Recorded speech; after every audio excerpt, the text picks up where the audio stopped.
তো সেমিফাইনালের second match খেলা হবে হায়দ্রাবাদ ভার্সেস আর এর বিরুদ্ধে। সেই ম্যাচটি হবে 27 তারিখ। 27 তারিখ ম্যাচটি হবে হায়দ্রাবাদ ভার্সেস রাজস্থানের ম্যাচটি হবে। প্রথম ম্যাচ হবে আরসিবি ভার্সেস গুজরাট, যে ম্যাচটি হবে 26 তারিখ। তারপরের দিনই হবে 27 তারিখ আরসিবি হায়দ্রাবাদ ভার্সেস রাজস্থানের মধ্যে। সেই ম্যাচটিতে কোন দলের ওপরে ভারী পড়তে পারে আজকের ভিডিওতে আলোচনা করব।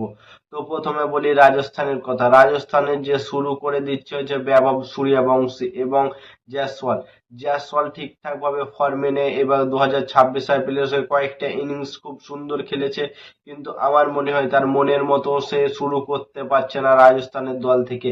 এবং বৈভব সূর্যবংশী তাবত্ত্ব আন্দাজে খেলছে এবং কত ঝোড়ো ইনিংস খেলছে বৈভব সূর্যবংশী।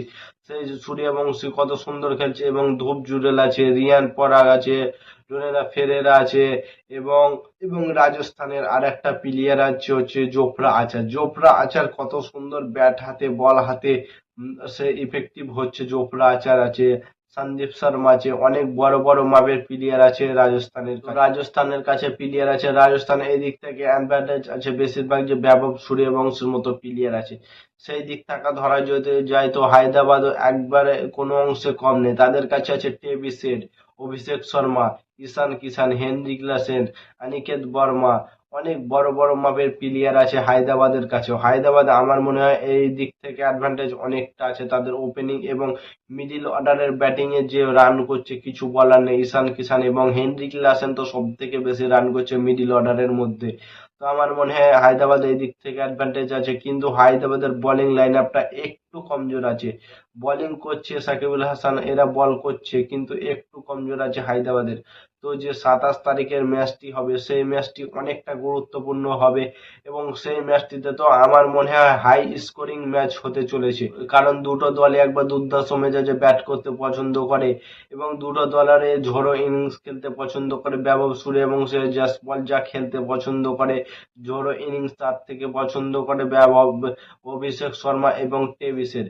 অভিষেক শর্মা এবং টেভিসের যদি টিকে যায় তো একাই ম্যাচ বের করার ক্ষমতা রাখে এবং বৈভব সূর্যবংশী থাকে যদি তো রাজস্থানকে একাই নিজের দমে ম্যাচ জিতিয়ে রাখার ক্ষমতা রাখে সেই 15 বছরের বাচ্চাটা।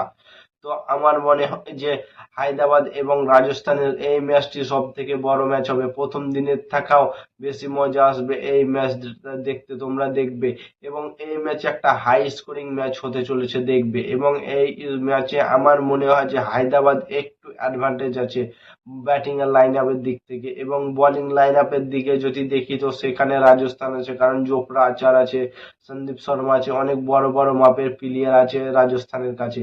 এবং ব্যাটিং এর দিক থাকা যদি দেখি তো ব্যাটিং এর দিক থাকা হায়দ্রাবাদ অনেকটা এগিয়ে আছে। তো মনে হয় দুটো দলে 50-50 আছে। এই দুটো দলের সব থেকে ভালো ম্যাচ হতে চলেছে 2026 আইপিএলে। তো তোমাদের মতামত কমেন্ট করে জানাও যে কোন দল জিততে চলেছে এই সেমিফাইনালের ম্যাচটা এবং ফাইনালে যেতে চলেছে। আর নতুন কোনো আইপিএল ভিডিও দেখতে হলে চ্যানেলটাকে সাবস্ক্রাইব এবং ফলো করে দাও। ততক্ষণের জন্য টাটা, বাই বাই, জয় হিন্দ।